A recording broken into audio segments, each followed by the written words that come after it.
question of this is what changed. In 2018, there were significant changes to the Alberta Occupational Health and Safety legislation, and part of that is that volunteers and unpaid workers were included in all of that. And if anybody remembers some of the news that was going on around at the time about medical interns working a lot of hours and things like that, this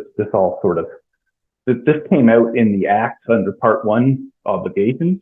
And before that, we all like our volunteers, we treat them well, and we were probably doing all the right things. And that was always a moral and ethical obligation. It's also now enforceable by law. So, and that's really what changes. And the scope of this includes all employees, board members, and volunteers of any nonprofit organization. It also includes many nonprofit organizations. Some of them are pretty obvious, food banks, things like that, but also animal rescue and rehabilitation organizations, as well as community leagues and residents associations. OHS legislation will apply to your operation. Because of that, considered as an employer or a volunteer are considered as workers. And there is a general duty clause in the legislation that says that every employer, which will be your organization, your board, must ensure, as far as reasonably practical for the employer, to ensure the health and safety of workers. There may be other legislation that applies besides OHS, and you might think about those things such as transportation and food safety. So the obligations for employers or workers, they are pretty specific. Each group has responsibilities. There's a lot of overlap in this. Everyone, I'm sure, has heard the term, everyone's responsible for safety. True, but it's not true. It's important to know what the differences are.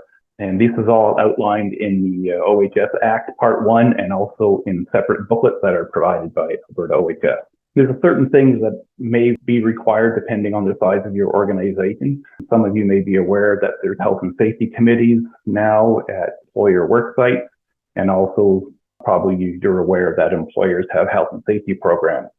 So there are thresholds for this that are in the legislation, and it depends on the number of workers.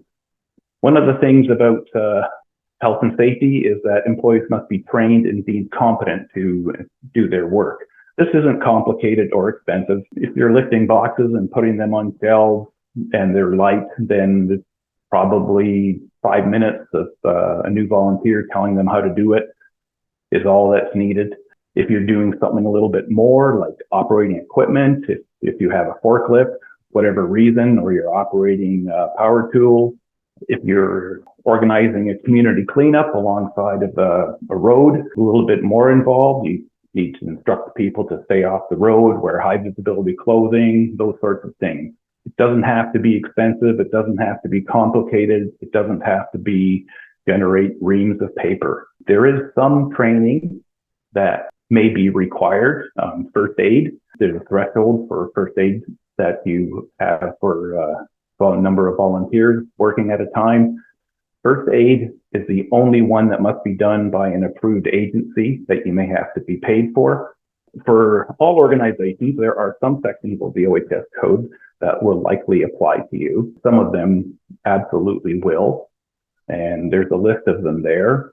Some of them, the ones that will apply are Part 2, hazard assessments, Part 7, emergency preparedness, 11, first aid, Part 27, violence and harassment, working alone, and the other ones may apply depending on what's going on. A word about WMIS.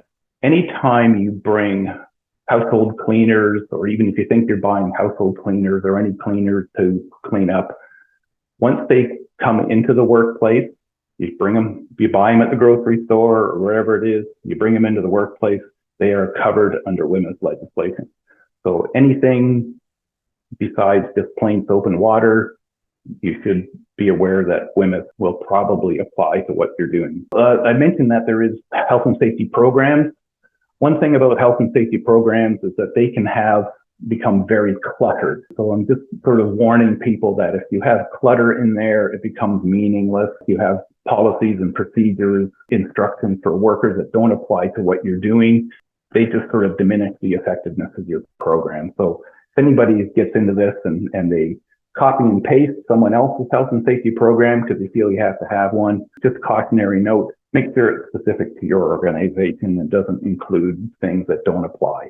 A lot of things you do not need to document. Verbal communication is good. From my knowledge of health and safety, if there ever is a serious incident in which OHS inspectors come on site, first thing you're going to do is talk to your employees or your volunteers to find out what's going on. You might have a piece of paper that says you did this, but if they don't actually know that you have done something, it doesn't matter. You can have paper everywhere, but if people don't know what you are up to and what training they have, what they're supposed to do, the paper doesn't matter. You should also make sure that when your volunteers are first brought on board, that they receive some onboarding process. And it would be similar to what you would do at a workplace. Tell them who's who and where things are, what the emergency plans are, what's expected of them, what sorts of hazards they can expect to see, and what kind of training they need to have to do their work. Included in the legislation is contractors.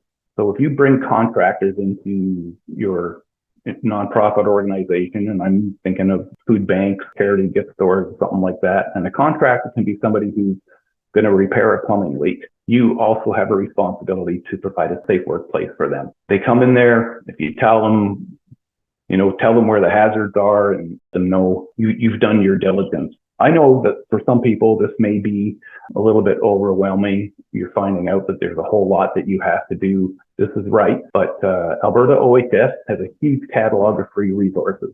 I have a list of some of these that are most applicable. Alberta OHS has a contact center, and they are fantastic. Use them to do some of the preparation for this presentation. In my career, I've never hesitated to phone them.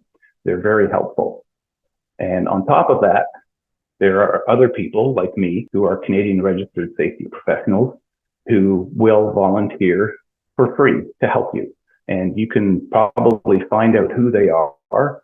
I'm sure everybody knows a large company or somebody who works for a large or medium-sized company. Find out who their health and safety advisor is. If they're a Canadian registered safety professional, get their name and phone number and ask them to volunteer. I bet you'll get people stepping up to help.